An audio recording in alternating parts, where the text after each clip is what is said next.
रोहन रोहन एक मिनिट भाऊ इथं थांबले तरी चालेल भाऊ, फक्त हात लावा.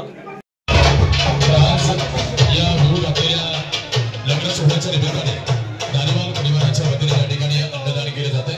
या स्नेहभोजनाचा आनंद घेण्यासाठी आपण सर्वजण उपस्थित आहात.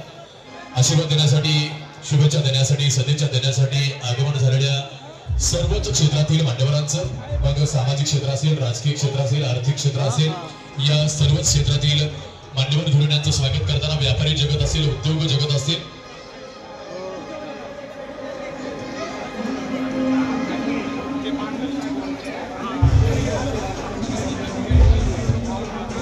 तर या स्नेहभोजनाच्या सोहळ्याच्या निमित्ताने आपण सर्वजण उपस्थित आहात.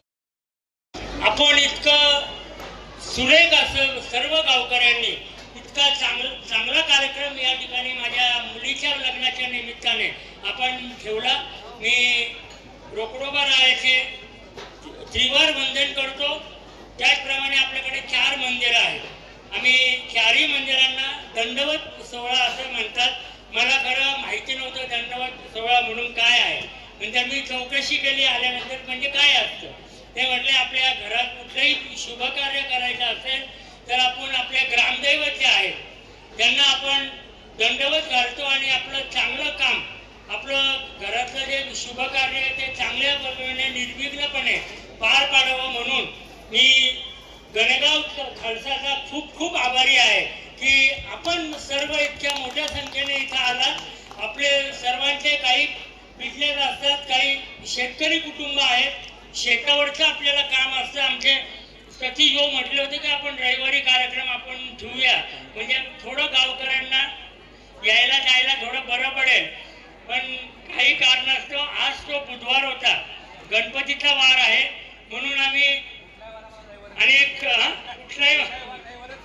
आणि आपले सर्वांचा मी खूप खूप ऋणी आहे की आपण आपला अमूल्य वेळ देऊन सकाळपासून आत्तापर्यंत आपण थांबलात. आता तुम्हाला सगळ्यांना जेवू घालून नंतर आम्ही जेवणार आहोत. आणि तो जो आनंद आहे ना तो खरं पैशामध्ये आनंदात मोडत नाही, तो मानसिक आनंद. माझ्या वडिलांनी, जसं माझे आजोबा असतील, माझे वडील असतील, त्यांनी गणेगाव म्हटलं की आमच्या वडिलांकडे कोणी आलं, गणेगावचं कोणी आलं, मग ते शिरूरला असो, बांगरांना माहिती आहे ते. आता माझ्याकडेही कधी पण बरेच जण येतात की गणेगावचं आलं की एक आपले, पण गणेगाव आणि शिरूरचं आलं कोणी, पुण्याला तर एक आपल्यातलं घरातलं कोणतरी आलंय म्हणून आम्ही आदरांनी त्यांच्याजवळ पाहतो. आणि एक बालपणाची आठवण आपल्याला येते की आपलं आमचे आजोबा पंजोबा, मला माहित नाही 200 वर्ष झाले राजस्थानवरनं आम्ही पहिला गणेगावला आलो म्हणे. ते आमच्याकडे काहीच नव्हतं म्हणून आम्ही गणेगावला काहीतरी उदरनिर्वाह करण्यासाठी इथे आलो. आणि गणेगाव त्यावेळेस खूप लहान होतं. त्याच्यानंतर शिरूर शहरात आमचे आजोबा गेले. आमचे पूर्ण धारीवाल परिवार हे गणेगावमध्ये होते. इथं चोरडिया परिवार पण इथं आहे, लुणावत परिवार आहे.